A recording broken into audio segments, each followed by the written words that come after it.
republic for which it stands, one nation, under God, indivisible, with liberty and justice for all. We're still figuring some of this out. We'll start with persons to be heard. If you're here to speak to something that doesn't have a public hearing, there are a couple of public hearings, so we will open those later. But if you're here to speak to the board about a non-public hearing item, the best thing to do, I think, is to raise your hand, and Paulette will unmute you. We'll give you 3 minutes. I have a little timer here, so we'll give you 3 minutes. Paulette, have you had a chance to also, yep, never mind, I see the live on YouTube signal there. So I think I saw Andrew's hand first. So Paulette, if Andrew, it looks like you're set to go. 3 minutes. Can you hear me? Yes, we can. Great, thank you. Thanks so much to each of you. I'm calling about the issue of 5G, and appreciate each of you listening to us and working through this complex issue, especially with so much going on right now around us. I've enjoyed the conversations I've had with a few of you, and I just want to touch on a couple of things today. For me, this whole 5G issue, there's all kinds of reasons to be against it, but for me, it's so concerning because of the potential impact on the health of my fellow Ithacans. As we've written to you, thousands of peer-reviewed scientific studies have proven that pulse-modulated microwave radiation of cell technology is a health hazard to humans. Not dozens, not hundreds, literally thousands of studies have shown this. That's why there's no fire station in America that will allow cell towers near them. That's why every cell phone manual warns not to use cell phones near our bodies. That's why insurance companies will not indemnify telecom companies for wireless activities. This is why telecom companies themselves warn their investors of the massive risk to them in potential lawsuits. And this is why whole communities in America, hundreds of them, and countries are resisting the rollout of small cell antennas with 5G. The most important duty of any of our governments, of you guys, is to protect the safety and well-being of its citizens. The current codes right now in Ithaca do not do so vis-a-vis cell tower antennas. As written now, and I know you're working on them, but as written now, they could pave the way for literally hundreds of towers to litter our town. That's because once you approve an agreement for one telecom company, like Verizon, you will legally have to allow the same for the others. This would yield an incredibly high amount of radiation beaming directly into the bedrooms of hundreds of homes, into the bodies of children, who are up to 10 times more vulnerable to this hazard. But of course, you can change this. Despite misinformation and federal pressure, you can legally do what many cities across this country are doing: limit the proliferation and damage of these towers by adopting key codes. The city of Ithaca has agreed recently to incorporate some of these key codes, and we are now asking the town to do similarly. In particular, making sure that these companies prove a gap in coverage for phone before they can add new antennas, making sure that there's no pollution exclusion as a part of insurance coverage. Ideally, you'd also have a revocability clause that allows changes in any agreements if the laws change, and making sure any new towers are at least 1,500 feet away from any residence. This 1,500 feet number is not an arbitrary number. It's actually based on a scientific study, which we sent the link to. Now, it sounds like you'll be hiring Andrew Campanelli to help make your code stronger, and that's great. But before he begins his work, I join the others in our coalition in asking you, the board, to ensure that the codes committee incorporates these code changes. Your time's up, so just, do you want one more sentence to finish up? Yep, one more sentence. Just asking you to ensure that the codes committee incorporates these changes, because Campanelli needs to know where the town stands and which guidelines to include. Thank you, I appreciate your time. Thanks, Andrew. Danny. Yep, it looks like you're saying that. Everybody hear me? Yes, we can. I'm Danny Fox, and I live in the town of Ithaca on 306 Terryton Drive. I just want to add to, I think Andrew did a very nice job of laying down the basic reasons why many of us are concerned about the installation of these small cell antennas in our neighborhoods. What I would add to what he said is I've got a condition called electromagnetic sensitivity, which cannot be cured and can be only managed by reducing exposure to radio frequency radiation. And to survive this, I've been bothered by this condition for 20 years. And I got to the point I was almost having to live in a bubble because I couldn't figure out what was making me sick. And so I reviewed a lot of research. I'm a scientist and spent my career at Cornell. And so I reviewed the published research to try to understand the impact of radio frequency radiation in our bodies and how I could reduce my exposure to it to safe levels. I agree with Andrew. The accumulated research that I reviewed shows that radio frequency radiation causes serious human health problems if the power density is too high and the exposure is too long, and I've experienced that. And I use my meters. I've got various meters to try to figure out where the radiation is coming from in my home or wherever I go to make sure I don't get overexposed, like cell phones and eating places and that kind of thing, or walking around neighborhoods. And I use my meters to measure the strength of radio frequency radiation coming from the small cell towers that were installed on either corner of the Fall Creek School. And what I found is the peak values were as high as 18,000 microwatts per meter squared, with average value around 2,000. And that is 200 times of what's considered to be safe for children and adults as well. And within 10 to 15 minutes of exposure, just walking in that neighborhood, I had symptoms of electromagnetic sensitivity. And the first signal is my ears start ringing, and then my throat starts burning and my airways start burning. And then I'll have interrupted sleep. And when you don't get a good night's sleep, you can't recover from it. So you just get in a worse and worse hole. If those small cell antennas like that were installed on 306 Tarryton Drive, I would have to sell my home. I wouldn't be able to live here. Danny, your time is up. Do you want one sentence to finish up? So I'm going to say that I sent all of you on the board a summary of these thoughts. And I also sent you a 6-page paper that gives you a lot of the science behind what Andrew mentioned. And thank you. Okay, thank you very much. Okay. Looks like Sheila's next. Okay, thank you. I agree with everything that Andrew said, and I would like to comment on Verizon's motives here. If Verizon were a company that were out to provide a service that people need, they'd put up cell towers in underserved areas where there's no cell reception in Tompkins County and Schuyler County, but they're not doing that. And what they are doing, and I know this because I'm a Verizon wireless customer, and last week I got a promotional email from Verizon telling me that I could pay off my old phone early and I could sign up in advance to get the latest iPhone, which has 5G. And they try to make it sound so exciting. And the reason that I should be excited about this is because I'll be able to download videos at lightning speed. This is not something I need, and I don't believe anybody needs that. They try to create a demand for something that people don't need so they can sell the latest equipment. Otherwise, people who are perfectly happy with the phones they have now will not be convinced by Verizon that their phones are suddenly obsolete because there's something faster and newer out there. And that's what they do to try to make more money, and it's not to serve the public. Thank you. Thank you, Sheila. I think I saw Neil Golder, his hand next. Wait a minute, Neil.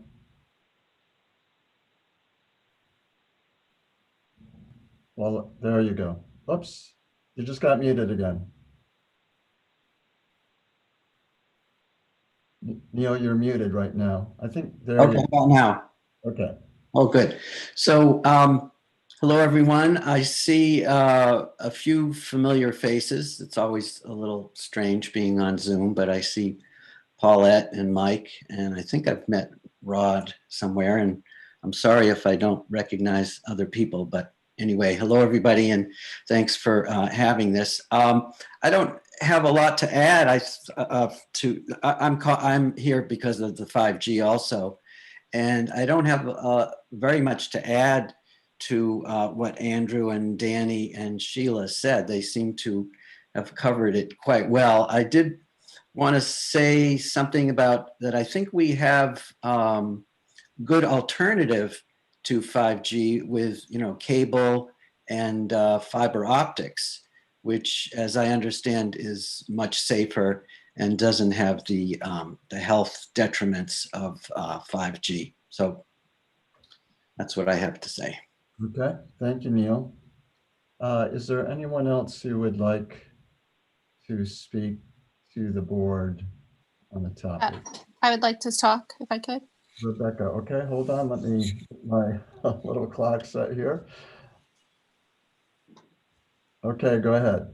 Hi, my name is Rebecca Holland. I'm also a resident of Ithaca, and I'm a mom of 3, and I'm concerned about the 5G also. I agree with the fiber optics underground, and I'm extremely concerned about this for my kids. The World Health Organization defines EMFs as a probable human carcinogen and labels it as a class 2A cancer risk. American Academy of Pediatrics recommends that the government tighten the wireless exposure limits and to reduce children's exposure to EMFs. They say that it's linked to headaches, sleep problems, dizziness, memory problems, depression in scientific research studies. I agree with what everyone else was saying. I just wanted to say a couple more things. If we could provide limitations to location of small cell facilities, prohibit in residential areas near schools, elderly centers, daycares, hospitals, require installation to be certain distances away from these residences, schools, hospitals. What else did I want to say? State a general policy that allows only the minimum network necessary or required by law. Applicants must supply sufficient reasons for the placement in each location, prove a gap in coverage of text call service before adding additional construction of telecom utilities, reduce or limit redundant towers if we already have coverage there. Be specific on how often a third-party company hired by the town will test the RF emissions. Include fire safety review and shorter permits for high fire risk zones. Limit the operation times and power levels to be the minimum. And I think that's all. Thanks. Thank you, Rebecca. Is there anyone else who would like to speak to the board? Can you hear me? Yes, I can. Oh, okay, great. It told me I was in the waiting room, but I guess I'm not. Yeah, I'd like to just chime in also on this 5G topic. I'm a local professional engineer. My name is Jerome Galliano, and I've been here for about 20 years. Very involved in the building sector of making buildings more efficient. Also a data too, and concerned about the proliferation of what the city's facing right now with Verizon's master license agreement, and just looking at what they've faced and what their design guidelines that they're looking at, and it seems like it's just going to come to the town of Ithaca next. Concerned, obviously, about the house concerns, the tons of redundant infrastructure.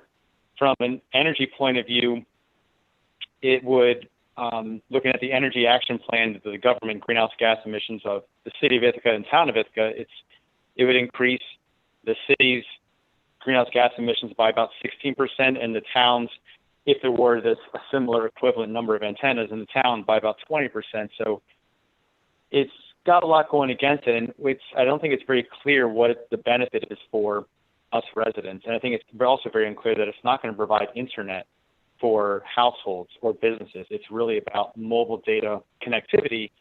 And we have there's still a problem with internet access and internet equality throughout the city and the town of Ithaca. And I think focusing on ways of addressing that, we solve that, and we can solve wireless connectivity. People can connect to a Wi-Fi band if they need, to be connected wirelessly. But I think following the lead of what the town of Dryden is doing and doing a municipal-owned fiber optic network makes a lot of sense. I know I'm repeating some of what other people have said.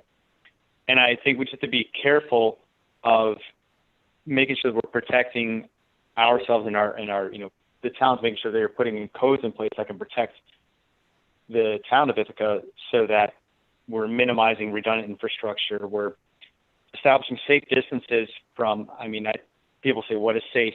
Hundreds of feet, maybe at least 500 feet from residences and schools and public, gathering spaces. In the design guidelines right now for the city of Ithaca, an antenna is allowed to be placed within 8 feet of a house. 8 feet, it could be like 8 feet from my kid's, bedroom window. So that seems really ridiculous. I think hundreds of feet make a lot more sense, if not even greater.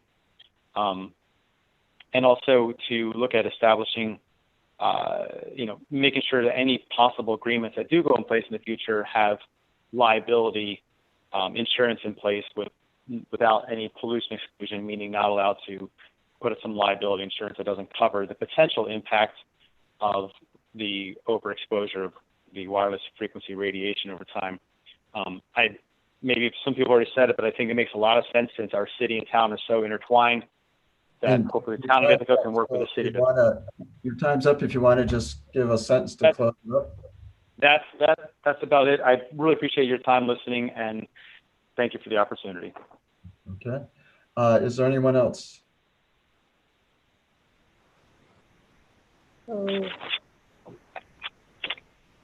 We can hear you. Hello?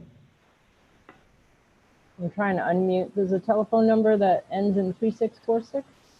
Well, no, I'm looking at the 4948 that's unmuted right now. You just spoke, I believe. That was me, Jerome Galliano, with 4948. Yep. Okay. Is there anyone else who would like to? There's an 8993. Did you want to speak? Okay, they're not answering. And then this one, I can't seem to unmute for some reason. And then there's a Pixel.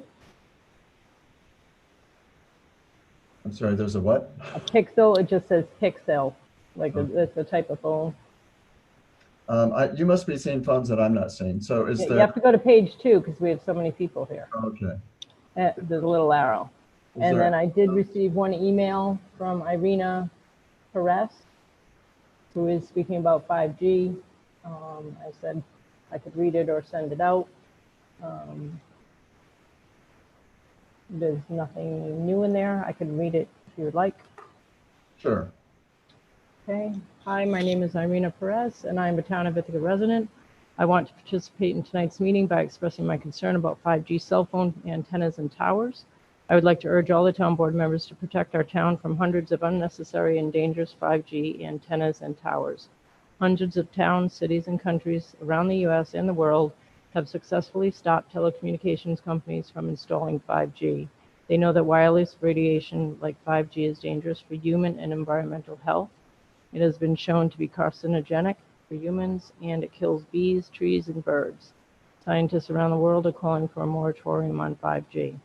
Further, 5G does not offer us anything new because we already have good cell phone call capacity, so any new towers or antennas would be redundant and a waste of electricity, which would increase our carbon footprint. Some people have the mistaken impression that 5G offers home internet, but this is not true, and Verizon admits on their website that 5G only offers cell phone reception. Other municipalities have kept 5G out of their towns by adopting proper codes to protect their town. For example, it is important to require that telecommunications companies prove that there is a gap in cell phone coverage. I urge the town board to hire Andrew Campanelli, 5G expert and lawyer, for advice on how to protect our town from 5G. Thank you for your work on this urgent issue. Sincerely, Irina Perez. Thank you, Paulette. So Paulette, can you tell if there's any, did we get all the phone numbers? Well, there's 3 phones still showing, but none of them are muted, and I don't hear them speaking up. So I. Hello, hello, Hello. hello. Can I speak? Yes. I'll give you 3 minutes. Go ahead. Go ahead. Hello?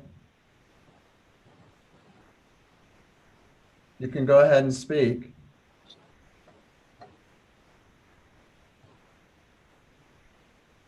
Was there anyone else, Paula? No. So I apologize if we've missed anyone. There's, but we appreciate everyone who spoke tonight about 5G. I do know that the Codes Committee is looking at this issue. I do know that we are in discussion with the City of Ithaca about engaging Andrew Campanelli. There might be some other municipalities interested as well. I don't think our Codes Committee meets again till November. Is that correct, Bill? Yeah, Wednesday, November 18th. So we appreciate everyone who spoke. We're going to mute everyone now because we think we've given everyone a chance who wanted to talk, and we're going to go on. So the next item is public hearing. It's a proposed increase to the town of Ithaca water rates and sewer rates effective January 1st, 2021. We did make a small change in the resolutions. We changed references to read all of the town of Ithaca and water or sewer improvement areas. So it was a very minor change that we made. So the sewer rents would be going up to a rate of $5.34 per 1,000 gallons. This is based on a minimum charge. Minimum charge is based on 5,000 gallons of usage. And for the water rates, it would be $8.26 per 1,000 gallons of water consumed, up from $7.97. So is there anyone who would like to speak to the town board about the water rates or sewer rates?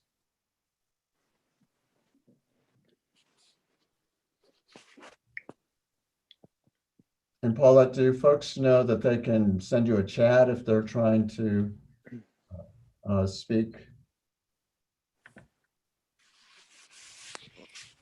Yes, they should.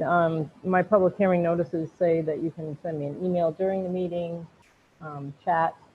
The only issue is the call-in ones.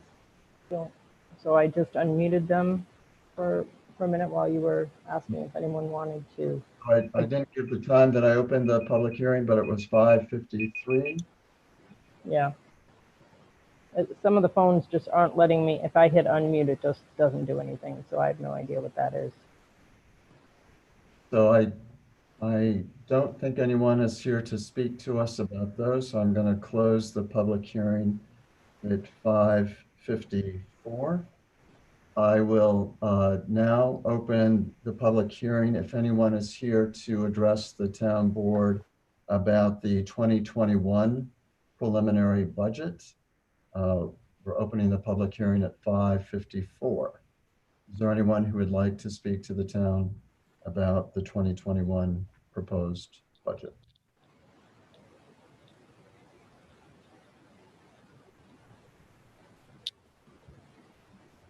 I don't see anyone, and I haven't received any emails.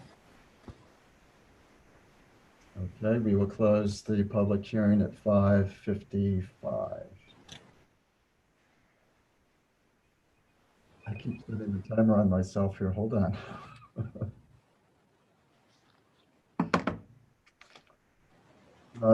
Moving on to the next agenda item, which is 4A, it is discuss and consider approval of wages effective January 1st, 2021.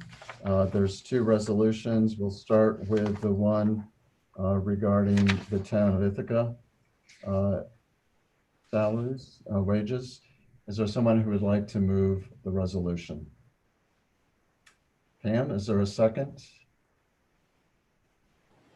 Eric, is there any discussion about the wages?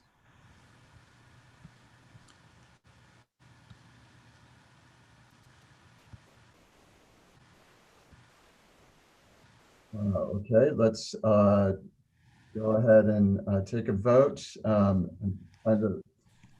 those in favor, raise your hands or say aye. Aye. Anyone opposed or abstaining? I think everyone raised their hand for the approval, so it passes. Moving next to 4B, which is approving the wages for the non-collective bargaining wage scale for Bolton Point. Is there anyone who would like to move that resolution? Eric, is there a second?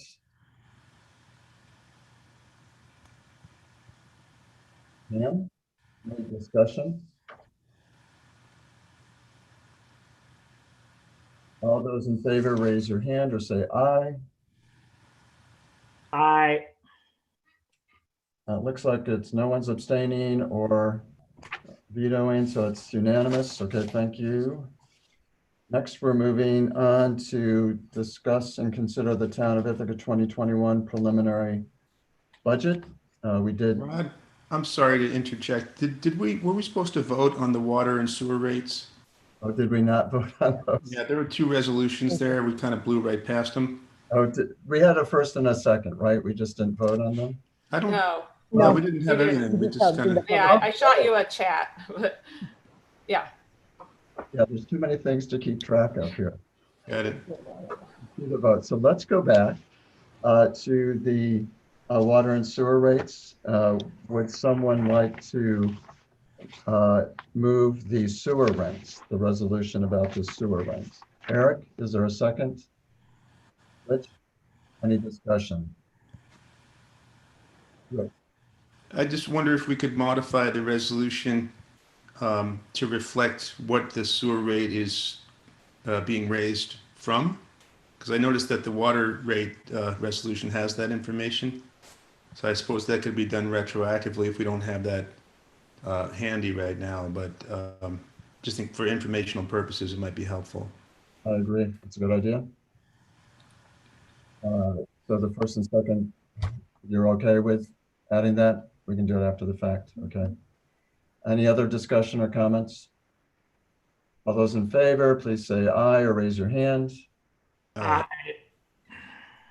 Unanimous. Moving on to the water rate resolution. Is there someone who would like to move this? I'll move that. The second? Tian, any discussion? All those in favor, aye, or raise your hand. Aye. Aye. Like it's unanimous. Thank you for pointing that out. I think now we're ready to talk about the 2021 budget, which we did start a discussion at the October 1st board meeting. And I think you all got the memo that Mike put together. There had been questions about the item related to our telephones. So Mike, thanks for digging into that and clarifying that for us. It's much more nuanced. Now we know that we're not spending a huge amount just on phones. So we appreciate that. So what other questions do folks have about the budget?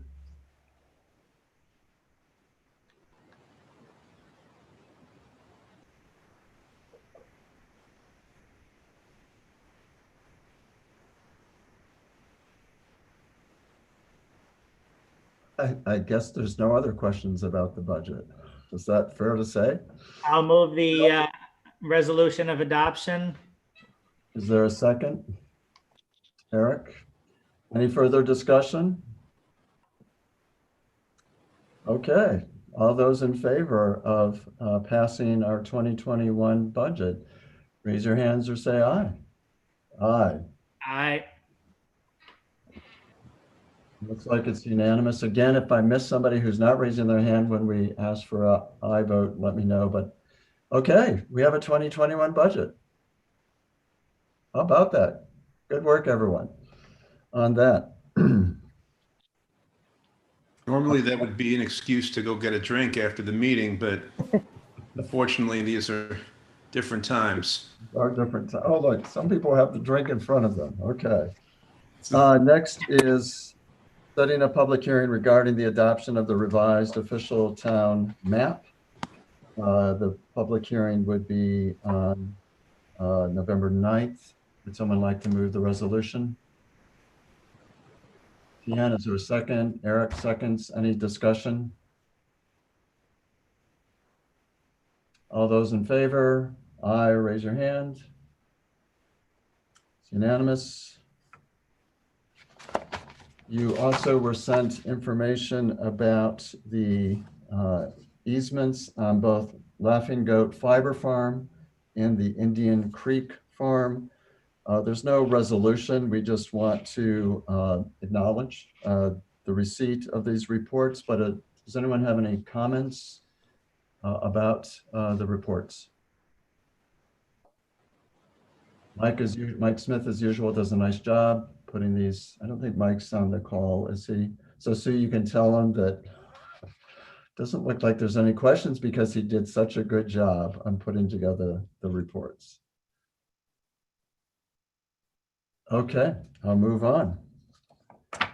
Number 8, discuss and consider approval of the amended municipal cooperation agreement for the Tompkins County Health Consortium and authorization for the supervisor to sign. Judy, could you just mention a couple of things that we've heard you mention before, but that are different about the new agreement? Sure, thank you. So the 2020, so you have two of them, the 2020, some of the things that we had to change was our coverage area. We had 7 county area. We are now a 16 county area. And this was suggested by the Department of Financial Services on how much we would ever want to grow. So that's what we have chosen. It also lists all our new members. So we are up to 49 new members starting January 1st of 21. The biggest change really is the change in our management structure. Right now we have 5 board meetings per year, which all of the board members come to. So that's over 40 people coming and voting. The new structure allows for an executive committee to run the operations in between the annual board of directors meeting. So the executive committee, which will be an 11-member board, will meet bi-monthly, and the board of directors of 40 some people will meet only once in September and accomplish what they have to accomplish. And we came to an agreement with the unions and set a limitation on representation to a maximum of 10. I'm working through the Department of Financial Services with that. So those are the major changes. Just to let you know, every year when the Health Consortium Board of Directors adopts new members, this document will have to come back and be approved for signature because of the one page that lists all of the membership. If that changes, then it has to be signed off by every municipality every year. So just letting you know that. Otherwise, we review the main municipal cooperative agreement as required by law every 5 years. Any questions? Thank you, Judy.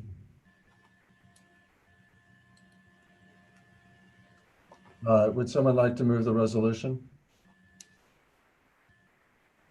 I'll second. And Rich seconds. Any further discussion? All those in favor, aye, or raise your hand. Aye. Unanimous. Thank you, Judy, for your work on that. Number 9 is just to discuss establishing an interview committee for vacant planning board, is it positions or positions? Is there more than one, Sue? Or Paulette? Just one. Just one, okay. And do we have, are we just asking for volunteers or do we? Asking for volunteers. I know you've served on it before. Rich, I believe, has served on it in the past, so. I'm happy to serve on it. I'm good to go. So typically, and we would have the chair of the planning board, and Sue and I for staff support. And so there's not an opening on ZBA, right? I believe there's no changes for ZBA, just reappointments. Is the planning board vacancy a full member or an alternate? It was a full member, so somebody we appointed for 7 year. Okay. So you're all set, Judy, right? You have 2 board members, that's enough? Okay. Thank you, Rich. And I think we already have at least one person who's expressed interest, correct? It's been in the newsletter, is that right, Paulette? So, okay.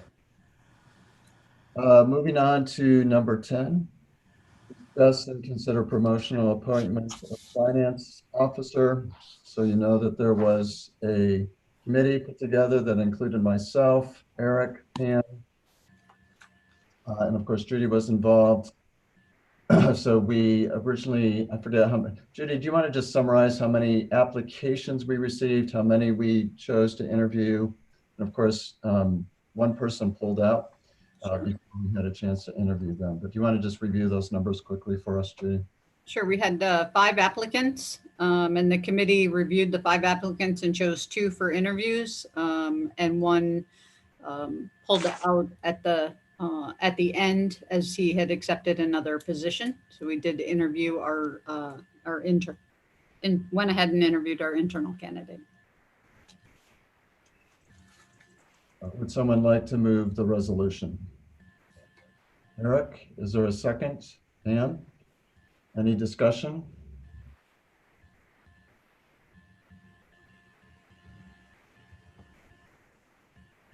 All those in favor, aye, or raise your hand.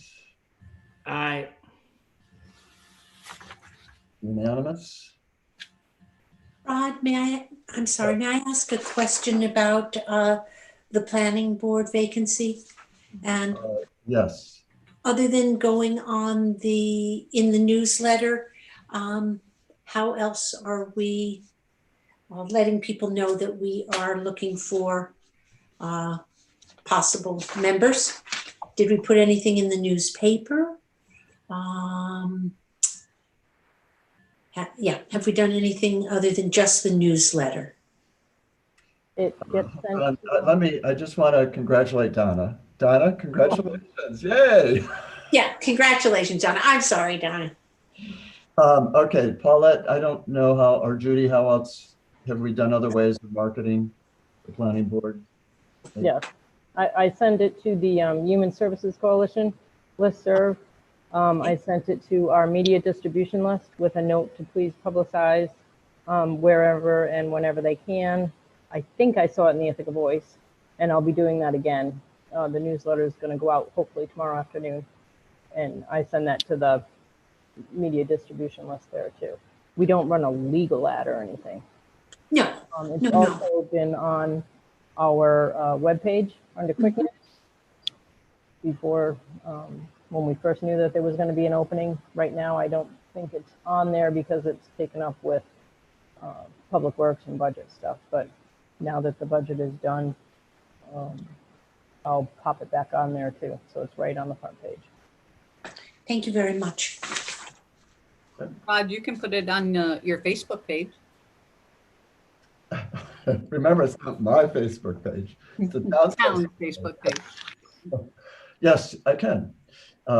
So yeah, remember, if you don't follow the town on Facebook and Twitter, I do post things on a fairly regular basis to both. So, and I don't know, sometime I'll have to ask how many people are following us. I know it does grow. I think it's still a relatively small number, but we're growing. that number. So moving on to number 11, approval of and authorization to execute water and sewer easements associated with the approved subdivision on King Road East. The address is 237 King Road East. You did get a number of attachments related to this.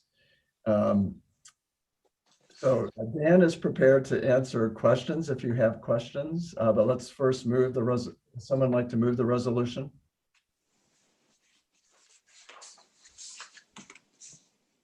I'll move the resolution. Is there a second? Eric, any discussion, questions?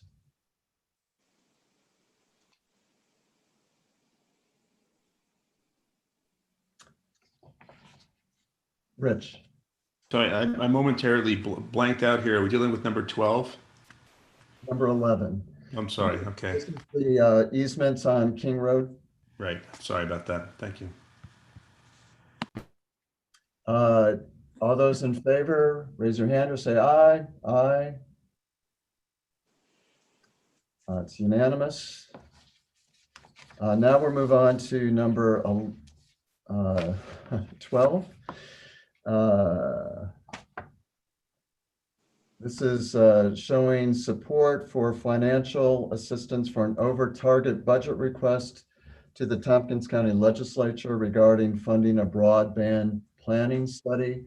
I did have a brief update from Anna Kellis today. I believe she told me 4 other municipalities have passed a similar resolution, including chipping in $5,000 each. I don't think it's been approved yet at the county level, although I think she's feeling positive. She did tell me that if this moves forward, they've already identified a planning member, a planning staff person who sometime would be allocated to this, about 20% of their time. So they have already identified a staff person who would work on this. I talked to Rich a little bit about this because I know that most of the town has fairly good coverage, although we have heard a couple of households now that their school kids are relying on the internet, that there's been issues. We also know there might be some cost issues, so it seemed like it was enough of a potential benefit to the town as well to participate that we decided to bring this before this board. Would someone like to move the resolution? Pam, is there a second? Rich, discussion? I had a question. There's no guarantee that the OTR will be approved by the county.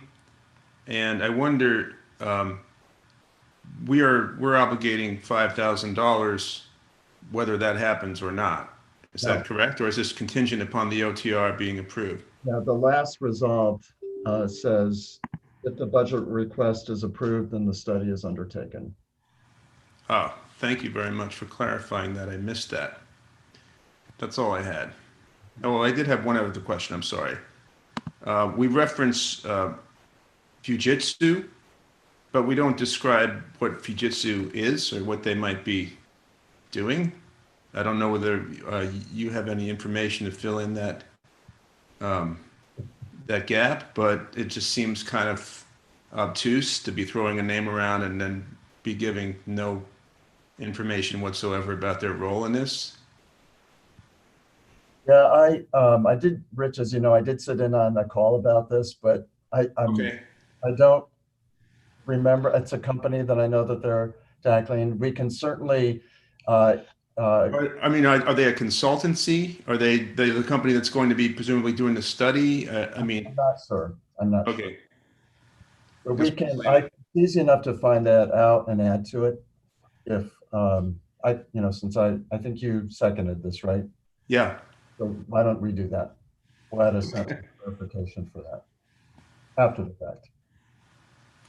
Any other questions or discussion? All those in favor of the resolution, aye, or raise your hand. Aye. Unanimous. Unanimous. Looks like I'm sorry. What? Stacy Dimas just texted or chatted and said that the county board just voted yes unanimously. Just now? Yep. Okay. Well, that's timely. Thank you, Stacy, for that piece of information. Moving on to number 13. This is adoption of a revised, updated retention and disposition schedule for the New York Local Government Records, LGS 01. And you were sent the revised or the updated schedule. Would someone like to move the resolution? Eric, is there a second? Tian, discussion?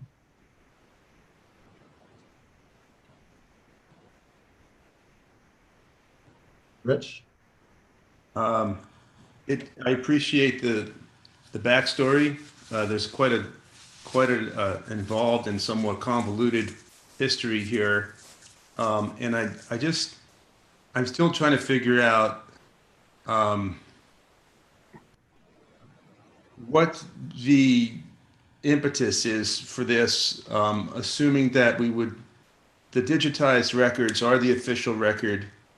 We would still get to avail ourselves of the efficiencies of having digitized and indexed records. What is the driving force behind disposition of these paper records? And I guess, I'll just leave it at that just to start the discussion. And I don't know whether this is a question for Paulette or not, but I do need a little bit more clarification, because I did have the dollar tour today. Paulette was kind enough to take me down through the catacombs, and we got lost a couple times and couldn't find a light switch, and it was quite adventurous. But in the meantime, I did get to see a couple of storage areas, and it appeared that it's not to me. It didn't look like there was a space consideration, and knowing that going forward we will be digitizing records and then disposing of them within the time frame that's normally set out for disposition. It's not like we would be accumulating a whole lot of records going forward. So I wonder what the impetus is for moving forward with this, and in particular, if there's any discrepancy at all regarding how the records the digitization of the records has been verified. So. And correct me if I think there's two issues. The first, so you're getting into, I think, the discussion that we'll have on the next resolution. I think the resolution before us right now is really just, the state has said updated LGS 01, and they're looking to municipalities to approve that LGS 01. So I don't think it starts to get. All right, so they're not. These two items are extricable, is what you're saying. We'd have to do this anyway. So I'll defer until we get to the next item for sure. Okay. Thanks. And as you know, I've already lost. We had a first and second, right? Yeah. Okay. Any other discussion about LGS 01? All those in favor of passing the resolution, aye, or raise your hand. Aye. Looks like it's unanimous. And so now we will turn to the next resolution, which is adoption of a revised records management policy. And Rich, this certainly gets to some of the questions that you started to ask. So Paulette, I do thank Paulette for putting together a quick summary of where we've been with this issue for a few years, I guess. And she has given us what the procedures might be and whatnot. So Paulette, do you want to, and certainly the Records Management Committee did meet, I don't know, a couple of weeks ago, and gave its blessing for this to move to the town board. So Paulette, do you want to answer some of the questions Rich started to raise? Sure, I'll try. I think that's a common question, and in my mind, it's more about a mindset of moving forward with digital, and the assumption that the digital is the official copy.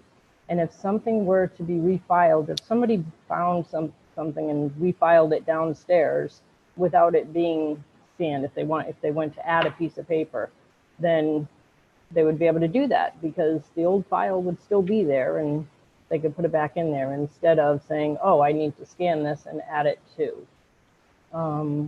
So it's just a move forward with going digital and making sure that everyone has the same record. If you're looking for X, Y, or Z, then it's on our repository and everybody is looking at the same document named X, Y, and Z.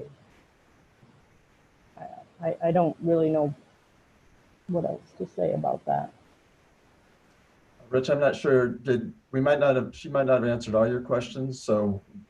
Well, I mean, it just seems to me that the going digital part of it that's not really a point of contention. It is all about the retention of these other records and whether or not, as I understand it, even based on Paulette, based on your memo, there was some discrepancy from the state.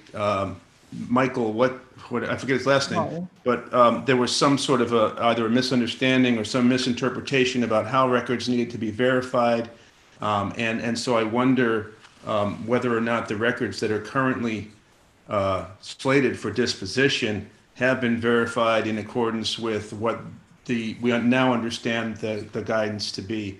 And so, saying that, I'm all for digitization. I think it's great. I think it's convenient. I don't know whether there could be more than, if there is a discrepancy between the paper, if we're anticipating a discrepancy potentially between the paper record and the digital record, to me, that's all the more reason why we ought to be retaining the records, not getting rid of them, because that tells me that there is some sort of, potential for an error. And so I don't know why it's important. And so I guess what I'm asking is can you articulate, Paula, can you articulate a scenario under which a discrepancy would be problematic or could even arise at this point, considering that the digital record is the official record of the town?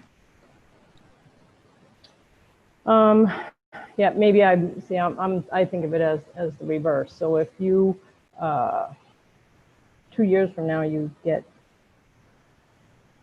a document and you should be scanning it and instead you just file it downstairs, then it's not available on the repository. So if the habit and the inclination is not to file it in paper, then it's going to get where it's supposed to go.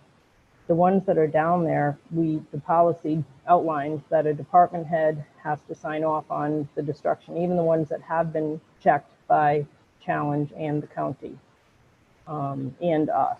So the bulk of the material that we got scanned under the grant was checked according to the Appendix D guidelines by New York State,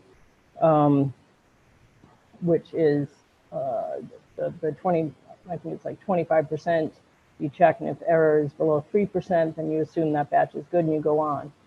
So the grant actually had the municipalities doing the checking, but because Challenge was taking on this lucrative deal with the county, the people doing the scanning up at Challenge checked as they went through, and then Alan, the director of the scanning process at Challenge, checked them. Then he sent them to Alana, who Alana and some of her staff did just random checks. Then they came here, and Jasmine and I did random checks. So, okay, I appreciate that. I just sounds to me like your initial concern was that people just aren't going to get into the habit of digitizing records, and they're just going to sort of fall back into this old system or some sort of a hybrid thereof. And is there any indication that department heads and their staff are not digitizing records when they're supposed to now, or is this just something you want to fend off, the potential you want to fend off in the future by doing this? Because it seems to me that the further we get down the digitization road, the more normal it's going to become. And if we bring on new staff, they're going to be trained, and department heads are already cognizant of this. And so this is just a body of, to me, it's more of an insular body of records that has, it has its own ecosphere. I don't know I can't imagine it. I'm not down there stuffing papers into boxes, so I don't know, but I can't imagine a scenario where someone would go down into this trove of records and intermingle anything with anything else. It just seems kind of far-fetched to me, given that we all know that we're in the digital age. It's just about whether we want to preserve any kind of historical record, at least until some approved verification has been achieved. And I'll leave it there for now. I know other folks probably have something to say, but I appreciate your feedback. And I think it's because when we started this and did the grant and joined the county with the teaser whole process, the assumption then was we were going to get rid of the records. So it's just what I've always based everything I've done for the past 5 years on, was that we were going to digitize the records, check them once they were verified, and we were good to go, they would be gone. And then we ended up moving some, and so they're just sitting there, and I just don't want to move them again unless we want to keep them. So the decision just has to be made. But the whole premise of doing this and getting it done was that we were going to get rid of the paper. Right, and I'll just, one more brief point to that is that if I might feel differently about it if as I understand it, there's some sort of a discrepancy about whether verification was done according to state guidelines, and so I'd feel more comfortable disposing of records if that was the case. So I don't know whether that's the case or not. So I'm going to wait for this discussion to unfold. So thank you. And Rich, what I will say is, certainly because of the discussion at the record, both at management team meeting, but also at the records management, we backtracked a little bit, and we're giving department heads a chance to say, no, I want those records to stay. So I think there's additional checks than there were before. Tian? Okay. So I have the things that everybody has sent out, and what we're looking at is there was a miscommunication apparently when the county began this project about the verification process. And so verification needs to be paid, and we've just now adopted the new state records retention and disposition schedule. And in that schedule is a requirement that records be verified 100% page by page. So apparently the records that are in the hallway waiting for shredding have not been verified page by page. They have been verified according to the misinterpreted or misspoken. I'm not quite sure where this attachment D comes from with these, but in my conversations with the state archives, that is not what was intended, and that is not how this stuff should have gone forward. So now we have records from that county project that were not, records are not allowed to be verified by vendors. So we have not done the verification that we should. So that is a problem for me. And we do have the space if we, and I have happily offered to come in and actually move them if somebody else doesn't want to do it. But we have the space until we have the time to conduct the requisite verification. If we don't follow the guidelines now that we've adopted them, we could eliminate ourselves from consideration for future state funding. And the state is aware of what has gone on here. And there've been discussions at the state level with the state archives going up a couple of layers about this.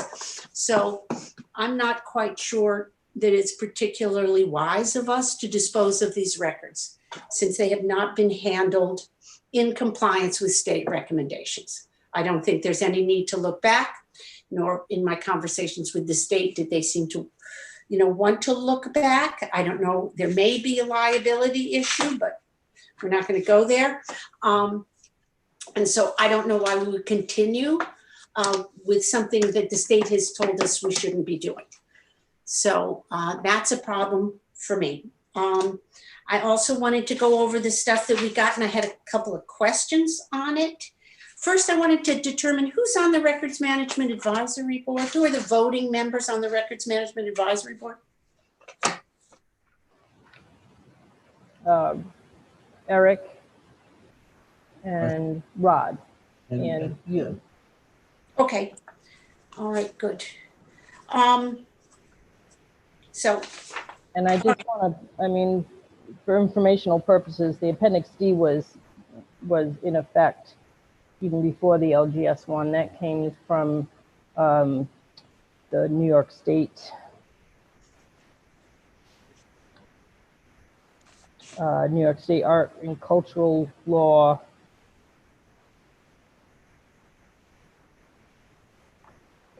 5719, I think, but it's just Appendix D is just for vendor scanning. If you have if you have a vendor do massive scanning. But we did learn when they came to see us, and we had a huge meeting attended by many folk, that oops, we'd been doing it improperly.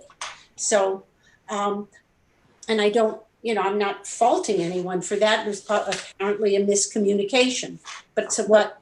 But that communication was before we knew the vendor was doing it, or that there was different guidelines for a mass scanning by a vendor.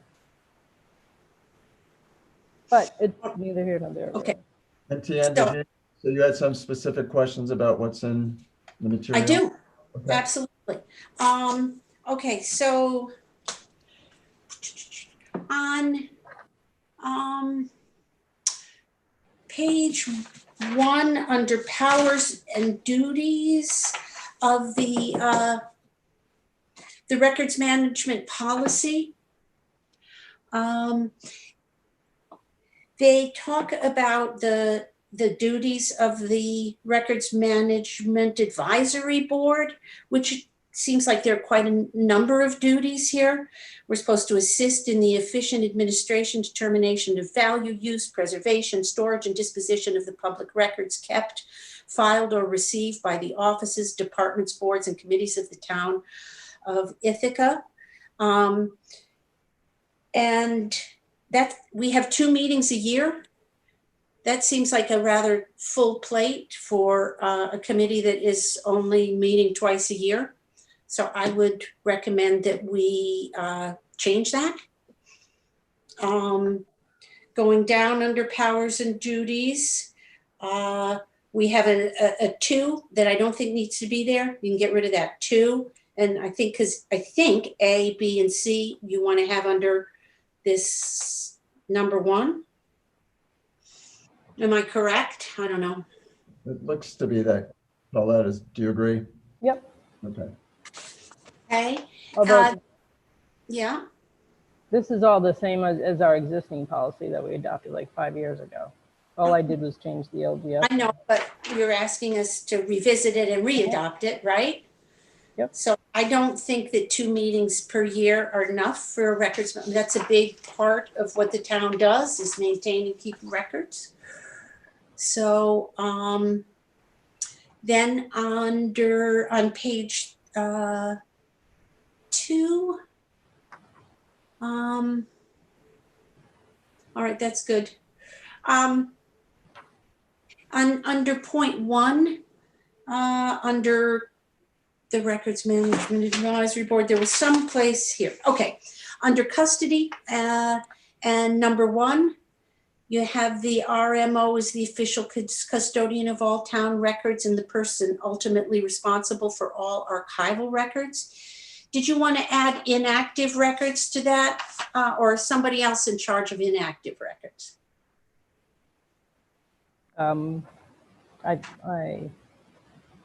You could spell out inactive also. I mean, a town, of all town records is inclusive of, but yeah, we can put active and inactive.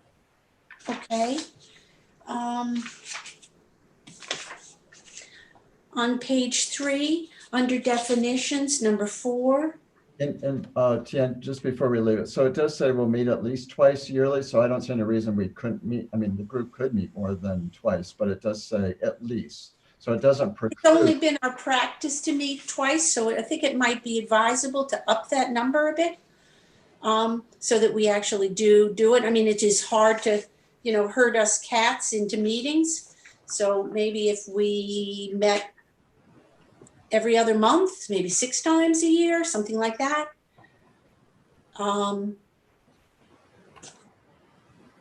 But I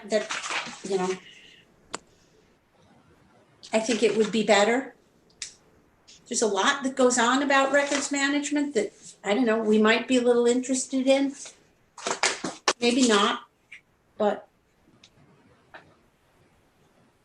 What else did you have?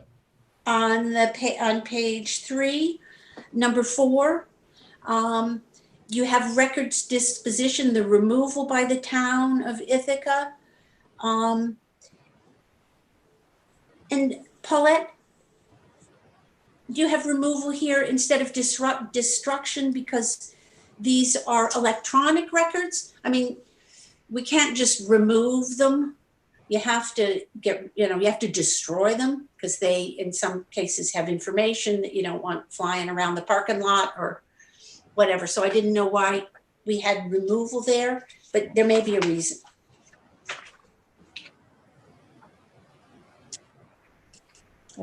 Destruction is fine. Okay. And you may want to, indicate that you'll be, I don't know how they magically disappear from the electronic records, but I know you do have a schedule when they get taken off, right? Yeah. Okay. Well, the ones that meet a retention. Right. So if something's kept for 6 years, it has a disposition schedule attached to it, and a printout comes up, and it would follow the same as if they were here, and you would get department head sign off on it and Right. removal. So, and then they would vanish somehow, right? Mm-hmm. Okay. Do we know what happens to them? Like, are they still out there somewhere in the world? Not on our repository. I mean, they could be there if you downloaded them or you requested them under FOIL and had a hard copy, but they're not officially. Okay, good. Now these B1, C1, D1, are they part of the policy, Paulette? Yes, it's following these procedures. Okay. Well, So, it references procedures, yes.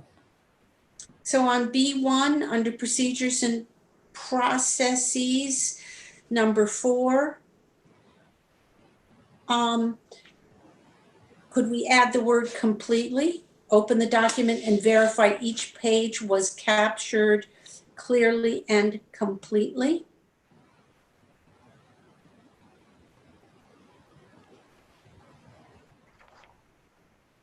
Okay. And I think under here, we should make some mention in this policy that vendors are not allowed to do verification. I don't know if you want to do that in here, but on the, I think what looks to be maybe the 4th or 5th page of this B1 appendix 2, B1 appendix 2.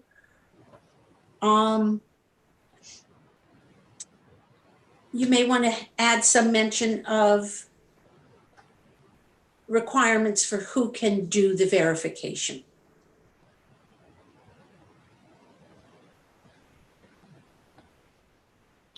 I did ask the state if like the county was able to do the verification for town records, and they had to go higher up the chain to give me an answer. So I didn't get an answer from that for that. I don't envision us ever using a vendor to do bulk scanning again, because the bulk of our records are scanned. So, but Okay. we could, so the thought didn't occur to exclude vendors, even though I still don't. Okay, it's like, it's not recommended. I mean, the state says it's a big no. So I don't know, we just maybe want to reflect that somewhere in here. And on Appendix 3, are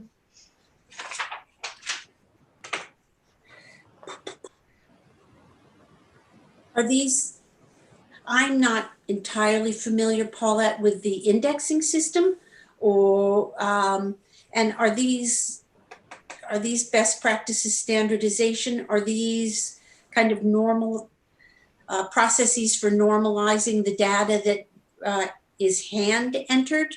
I mean, do you hand enter any information when you index things? Yeah. And is this all that we've normalized in that? Yeah. Yeah, we don't use all caps, and just like when we had the access database, the only thing we were allowed to abbreviate was SLIC, or Southern View Fulton Point's full name. Okay. And then when we started with Municity, we standardized street names and abbreviations so that everyone uses, Circle CIR instead of CR, and we took the post office's best practices there. And then for all of our programs, we put last name, comma, first name, like BAS, water program, all of our programs. So perfect. Do you anticipate that this list might grow as you start scanning more records? Or is this going to be it? No, I would never say never. If we find something that is a standard that we're using, then yes, we could absolutely add it. Okay.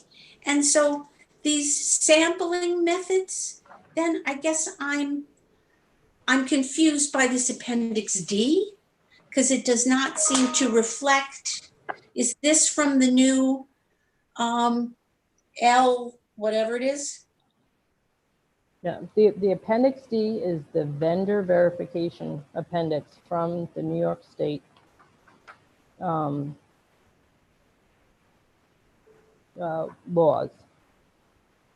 And I can find the whole thing, but it's the New York State law 157 or whatever. I should take my ear thing out to grab my folder. Oh, that's okay. But is this from the new schedule, or is this something from prior to this new schedule? Or do you think it's referenced in the new schedule? Where'd you get this and when was it? It says so on the one that I have in front of me in my working stuff, it says New York State Archives Digital Imaging Guidelines, parens 2019, close parens 22. So that's where I got it from, with the New York State Archives recommendations for digital scanning. Okay, so it's part of the new materials. No, it was old. It's 2019. Okay. Okay. So they were saying at one point, if a vendor did mass scanning, they needed to follow Appendix D, the sampling methods for verification of digital images. Okay, and when I was reading your cover, you indicated that you haven't had a chance to really go through the new records retention and disposition schedule, so you're not sure if they have sampling methods for the vendors in there. I don't know why this is in here. If you don't anticipate using vendors and we're not sure it's current. We can take, I didn't think that was in the policy. I thought I added that to show that we did sampling methods for the bulk scanning. Okay, that's what I thought. So that's not going to be in the policy, right? Okay, No, 'cause and we- these, and D1 is not going to be in the policy, is that correct?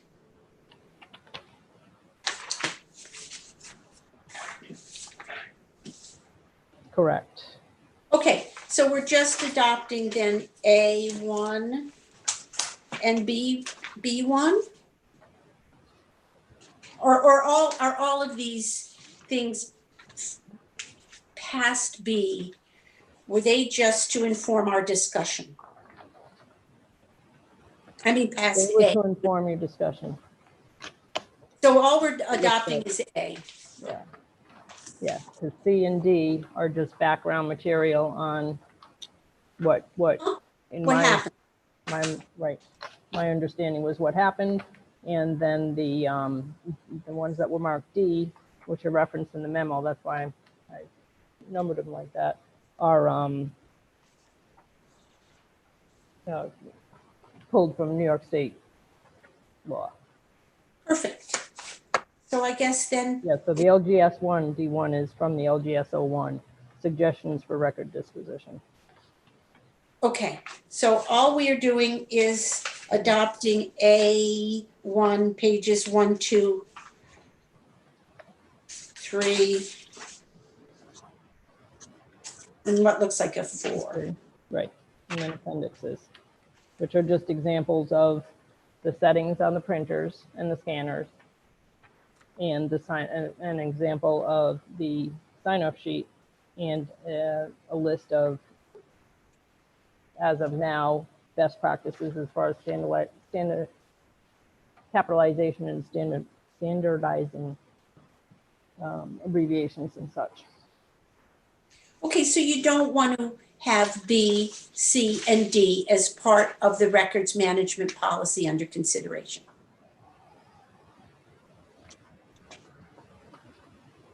Nope, C doesn't have to be because you wanted to change it with no vendor, and I don't anticipate having a vendor.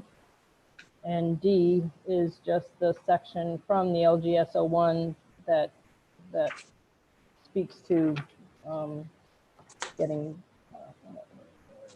disposition of records. So we don't need that because we just adopted the LGS 01, and this policy is based on the LGS 01. Okay, perfect. So it would be 3 pages plus the appendixes 1, 2, 3, and 4, which are setting basic standard, the settings which are approved by the New York State for your scanners and your copiers. And then a little step-by-step how you're going to do it. And then appendix 3 is the standardization of capitalization and stuff. And then appendix 4 is just the example of the records destruction authorization form. Okay, so we are including B, just not C and D. Yes. Okay, great. All right, so then the only thing that remains would be a discussion about numbers of meetings per year. Should we meet quarterly?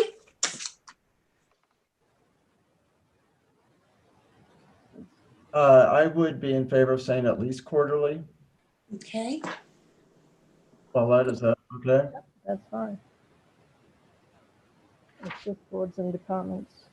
Records, so under powers and duties, right? Records, RMO in conjunction with the RMAB shall assist in the efficient administration, blah, blah, and shall meet. You have it somewhere else, We'll find Paulette, it. meetings? I'll find it. You have it on the next page. The board will meet at least twice per year. So maybe you could, Okay. Oh, there it is. Found it. At least Yep. quarterly.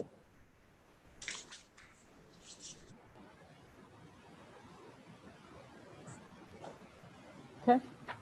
okay. And then just some mention somewhere on the B1 Appendix 2 that, vendors can't do verification. Right. And so that seems fine. I just have one final question. When we adopt this, in adopting this, are people interpreting this as authorization to shred the records that are currently sitting in the hallway in the basement? That were part of the ill-advised initial project? I was taking it as that because there is now the sign-off form, which I got right from the state. The department had to sign off on destruction of duplicate copies. I'm sorry, I didn't hear that, Paulette. Please excuse me. We don't have a filled out records destruction authorization form, do we? Or do we? Oh, yeah. Yeah. So we would be authorizing the disposition of town board minutes and local laws, 1950 to present? Or is that something we've already shredded? What? I'm sorry, is that something what? Or are those things that we've already shredded? Many of them, well, some have been shredded because we approved it. We approved doing that a couple of years ago. But so this would be what would be left. And as we go through each series and each department head signs off. So as far as, for example, the building permits downstairs, if we have checked them, then we went by what was done by the vendor and under the grant, and Marty is satisfied, then he would sign off and we would shred them. Okay, so then we have this B1 records destruction authorization form that has town board minutes and local laws in it. You're telling me this has already happened? Is that correct? So, and this I was showing you an example. This is just an example? Okay, we can, all right. So when are we getting the authorization form to approve for shredding all the stuff that is currently sitting in the hallway in the basement? You wouldn't, the department head would. But I think that should be is that in the policy that it's always been practice that town boards need to vote on the destruction of records, not department heads? And I'm sorry if I missed that in the policy. Has there been a change in the state guidelines? Yeah, you don't need town board approval. You always did historically, so it would have had to have changed. Rich? Just very brief, is it possible that we would, by virtue of approving this action, be delegating that authority to department heads? Is that what we're being asked to do? I mean, is there a state, has it always been the purview of the town board to do this? And are we being asked to delegate that authority to department heads, or is this just something that was never really the purview of the board to begin with, and it was just more or less tradition in the town of Ithaca? It's the purview of town boards. I never found that in the New York State to report. If anything pre 1915, you have to get New York State archives permission to shred. But for records other than that, it doesn't say that you need town board approval. But we have historically sometimes given a list, but. Well, it's always been my understanding that you need town board approval. And that's who the records disposition list gets presented to, but I could be wrong.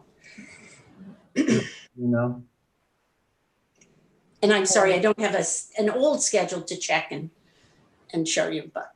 Is there an attorney in attendance who could answer to that, perhaps, or is that too far afield for Susan to weigh in on?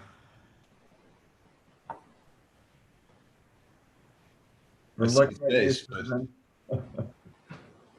the specific question to me? Whether or not town boards have to sign off on records destruction of records, or whether under some sort of a regulation or statute, whether that has more or less been the tradition in the town of Ithaca rather than a legal requirement. I don't know the answer to that. As we sit here, I'd have to look at the law.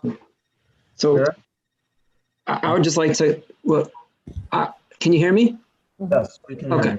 So when we say records, let's just be clear that we're talking about not the official records of the town. It is the electronic versions that are the official records of the town. So when it comes to disposition, since we have adopted this policy already in the past, we're talking about getting rid of things which are no longer the official record. And I believe that what I thought was it was coming to the town board as a courtesy and not a legal requirement, because they're not the official record of the town. I do appreciate that there is some historical value to it, and some people care about that a lot. And so I think it merits discussion, but I did not think it was required.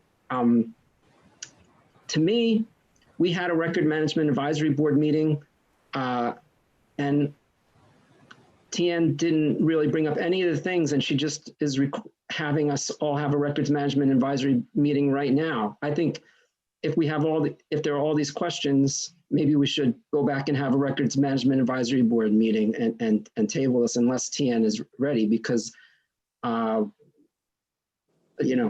it seems like a lot that wasn't discussed as far as Tian's concerns.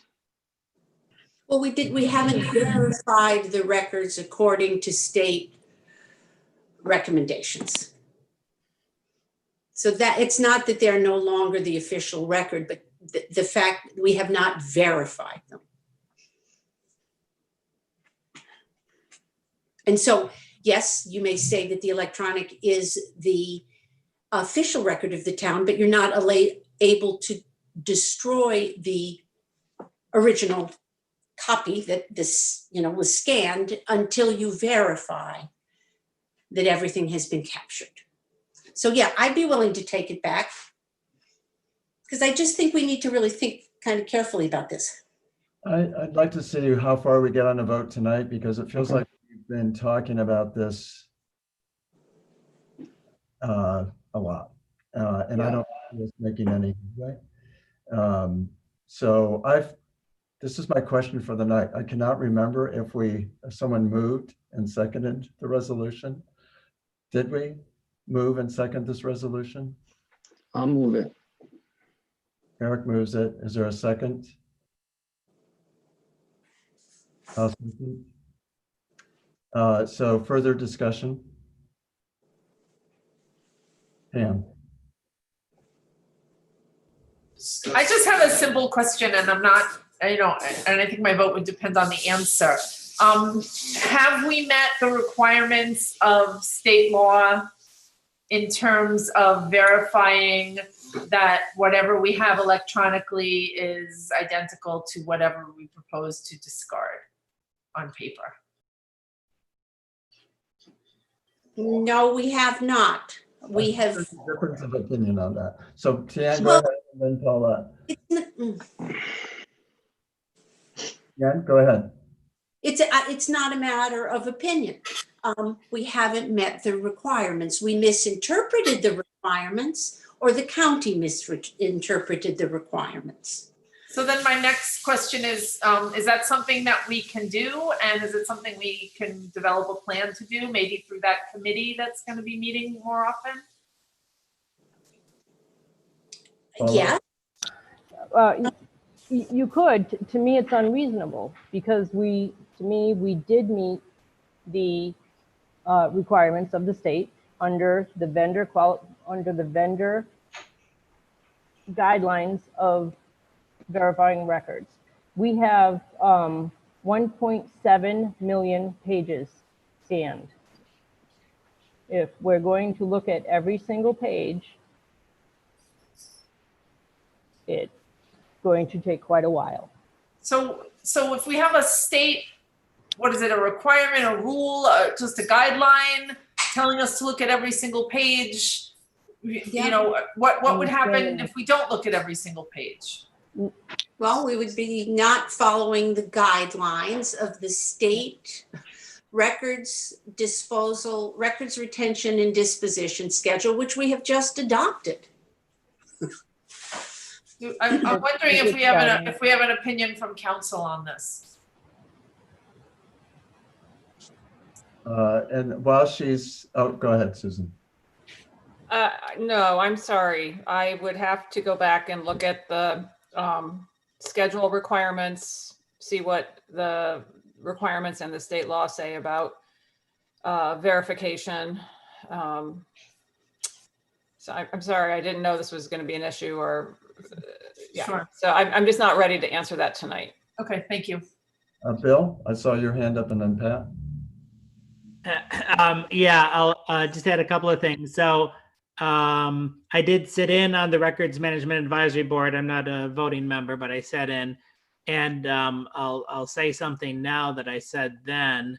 And this kind of goes back to Rich's, one of Rich's original questions about, you know, we do have all this space down in the basement. Why don't we just take those boxes out of the hallway there and put them on some shelves or put them in some unused room? And yeah, we could do that, but I do believe that going forward, we should be encouraging the departments to look at those boxes and figure out whether we actually need to retain them physically or not.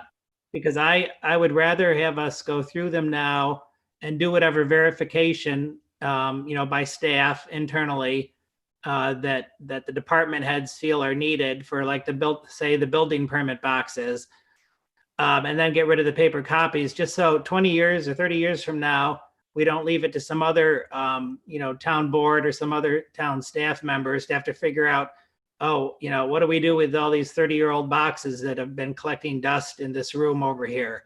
And do we have to go through them at that point and put the burden on to somebody else? And maybe I'm just being influenced by my own personal situation now of going through 25-year-old boxes of papers as I'm moving from one place to another here. But it's a pain in the butt. And if we can take care of it now, I'd rather us do it than leave it for somebody else 20 years from now. And I'll just add, I believe the policy, you know, that we're discussing now, you know, gives the department heads the ability to say, yeah, we want to go through this and make sure page by page, you know, if there's planning department files, and we want to make sure every page and every file folder and all of those boxes are properly captured, then yes, we can you know, wait to destroy them until after that is done. I believe that's what the policy, the Yes. current draft of the policy says. It does. That's it for now. That Pat? Yeah, I agree with that. And I would rather take the more cautious approach, since there's no urgency to get rid of things. And once it's gone, it's gone. So if the state wants us to verify every page, or there's a conflict in what our understanding is, I would rather just be more cautious, because especially with more recent documents, I'm not so concerned about pre-1950. I'm more concerned about if there's a question of, you know, what the board discussed, or you know, 10 years ago or something like that, that it's not there. And you know, I've worked in archives, and they did scanning for some of the materials in the archives, and it's so easy to miss something and to have it incorrectly scanned. And if you're only doing a spot check, that could be a big problem. So I'd rather just be cautious and thorough and go a little slower. And if the committee wants to discuss it more, you know, I'm all for that. Any other Rich? Just very briefly, first of all, Bill, I appreciate what you're saying about accumulating a lot of stuff. I'm not going to let anybody into my basement for that reason. But I wasn't suggesting that these things be put into a remote corner of the building and forgotten. I assume that there would be some way of addressing this over a reasonable period of time at the end of a process, at the end of which a determination could be made that the vast majority of these things could be disposed of. But I had a question about how the scanning actually took place. I assume Paulette, you're saying that there are 1.7 million documents that have been scanned. I assume you didn't sit there and feed them one at a time. They were probably put through in stacks and scanned the way a high-end, you know, document feeder would scan something. Is that correct? Correct. Right. So I've experienced, you know, even in my own in my own little world here, I've experienced situations where two documents, go through at the same time, and you get one scan for the price of two. And so I don't know that I sort of agree with Pat. I mean, at a minimum, we just need to kind of know that didn't happen. I feel more comfortable knowing that didn't happen. And then, the other question is, we're giving now, with considering the records management policy that we're being asked to consider tonight, we're being asked to allow department heads henceforth to make determinations about disposition of records, not just this pile of records that's sitting in the basement. Is that correct? And so that to me, No, because we've already made our official records the digital. So moving forward from the past 3 years, there's not even paper kept. This is only about the older stuff that was scanned. I mean, and my final comment, and it's just more, I guess it's more rhetorical, is that we did sort of go out of our way to accommodate a trove of paper records for another entity in our facility. And so it seems to me that I don't understand that the other end of that spectrum, we seem to be in kind of a hurry to get rid of our records when we don't really have to do. There's no compelling reason that I could think of to do so. And I agree that I'd like to see this hashed out a little bit more before we just kind of go, hey, throw the match and walk away, And that's all I'm going to say on this matter at this point in time. Any other discussion? Tian. I guess the only thing I'd like to have clarified before we approve this policy is who can give that permission to dispose of records and how it relates to electronic records. So I guess just one more thing that I swore I wouldn't say, but the outstanding question related to what Eric said, which I think made a lot of sense, regarding what's a record and what the town board has the authority to approve the disposition of. The question is the digital record the record if it hasn't been verified in accordance with is it actually the record if it hasn't been verified? That's the outstanding question. And what is the verification for, or getting to that comfort level of saying, okay, this is the record. I'm totally good with, I'm good with this. From this point, we can move forward. So that to me is the kind of the squishy area that we're dealing with right now. So, Olet, anything you want to say to that? Right.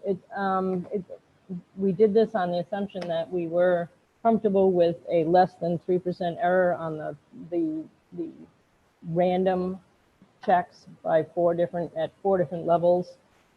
Certain records, if you want to count pages and such, then that could happen. It's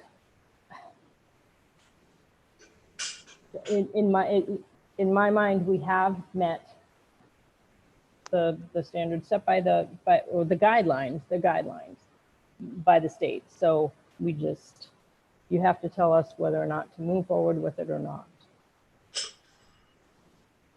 And just right now, what I am doing is checking, like I bring a box up and check a building permit, and before it would get destroyed, I'm checking for any folded map that may have been missed in there. As far as 2 pages sticking together every once in a while, that could happen. But with all the random testing that we did, it was less than, it never even got to even close to the 3% threshold for having to check every page. So that could happen. It just could. And you worry about the small possibility of that, or do what you got to do. So from my perspective, voting on this would actually help us move forward. There's still going to be an advisory board. There's still department heads. So I would like, I don't know my Robert's Rules of Orders. Can I call the question? And what do I need for someone to be willing to take a vote if I call the question? So, okay, Pat, I'm sorry, you go. No, I just wanted to know, if we vote on this, then we completely move forward with everything?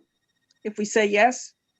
We're voting on the A's, the ones that said A. And we did make a change in terms of how many, we said they have to meet at least quarterly. Okay, but would this also mean that we do destroy that bunch of records that we were talking about?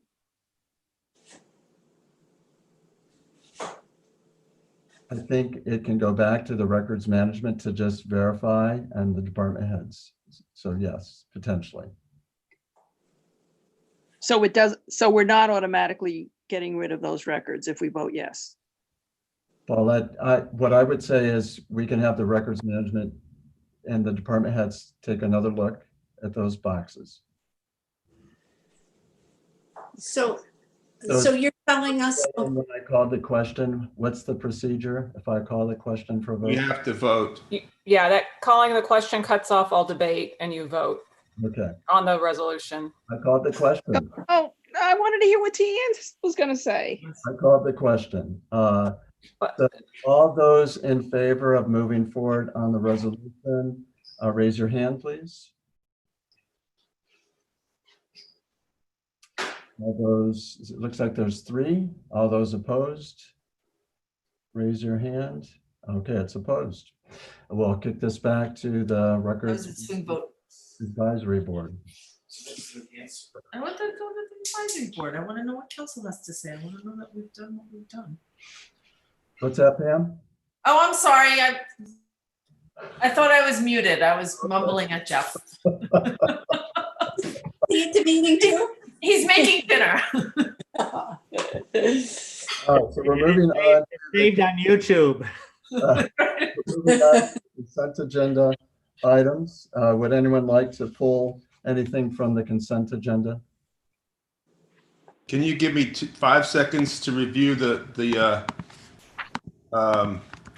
vouchers? I thought there was something. I just want to see if there's anything. Sure.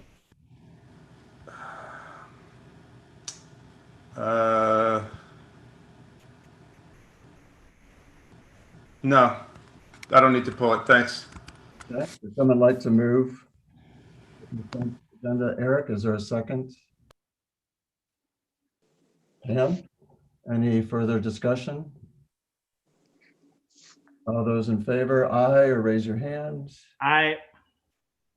It's unanimous.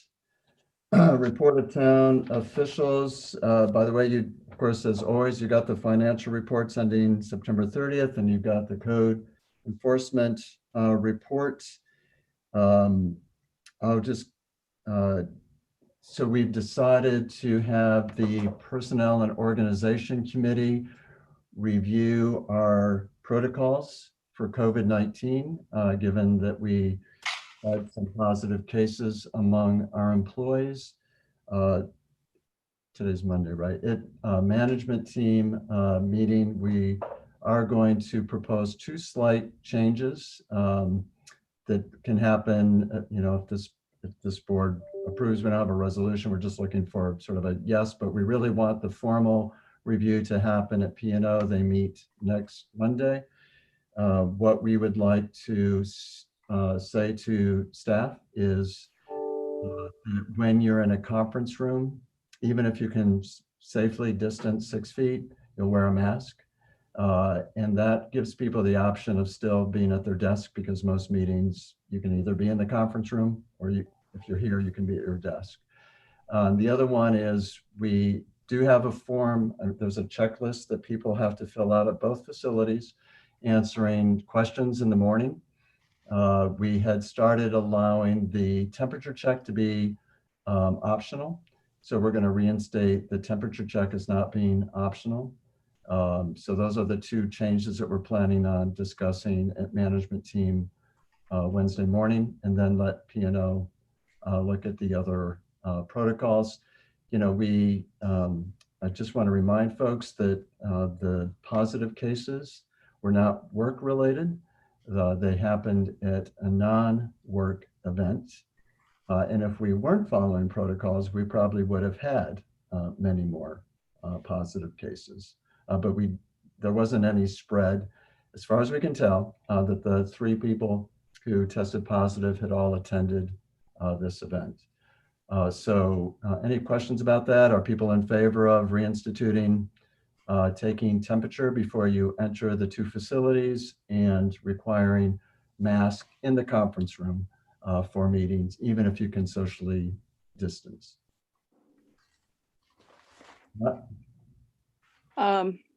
Yes, the temperature checks are not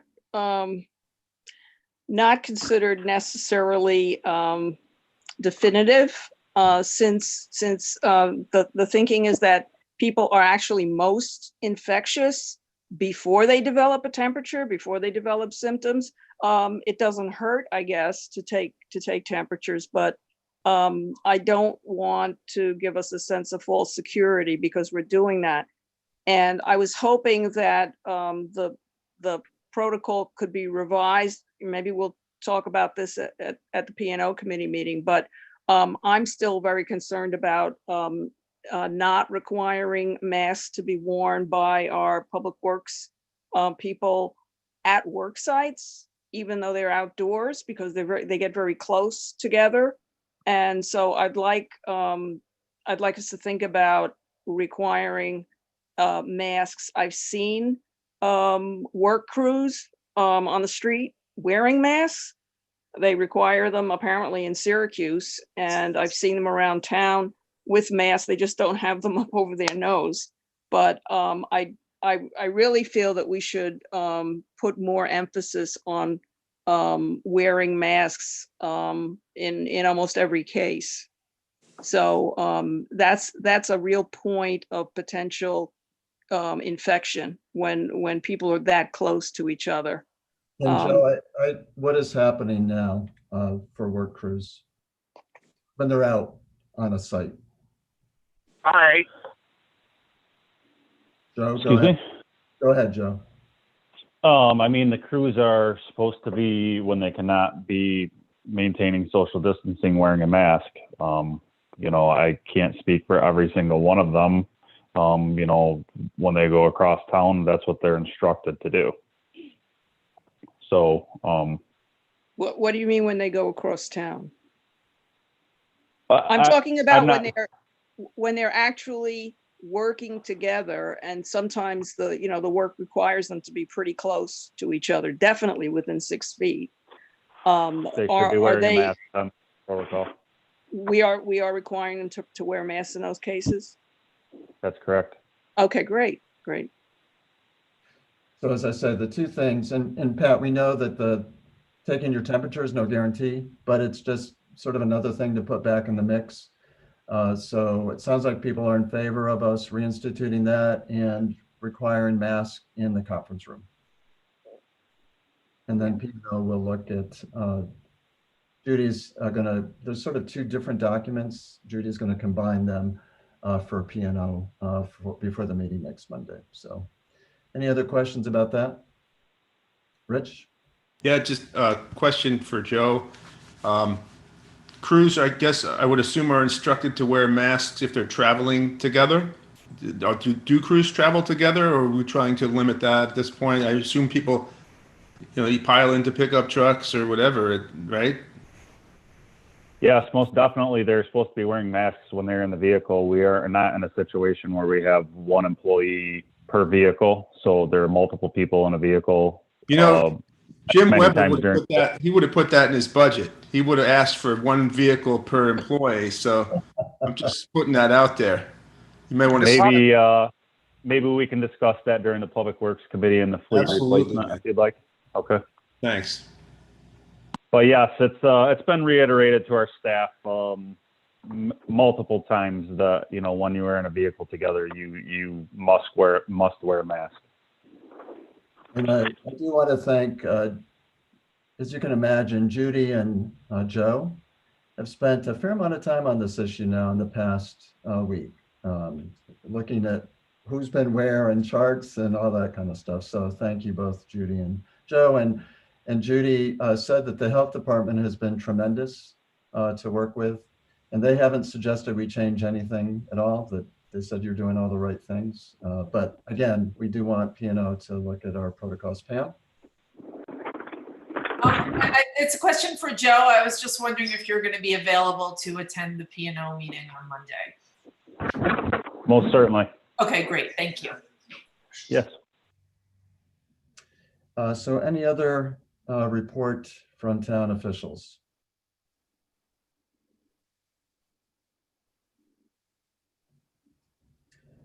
Any report of committees or intermunicipal organizations? Bill?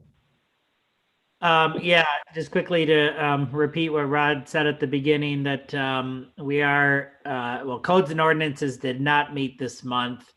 I wanted to wait until after we have a chance to talk to the city of Ithaca about the 5G working together and the issues of hiring Andrew Campanelli. And also we're going to be talking to Cuga Heights and Village of Lansing to see if they want to go in on it. So so that's why I canceled COC for October, and we'll be hopefully have some ideas from meetings with the other municipalities that I can bring to COC in November. And then also canceled the short-term rental today, and we'll be doing short-term rental regular meeting before the town board meeting on Monday, November 9th. We did have a special short-term rental committee where we had a closed session to seek advice of counsel with Susan Brock. And I think we got a lot of questions answered and had some good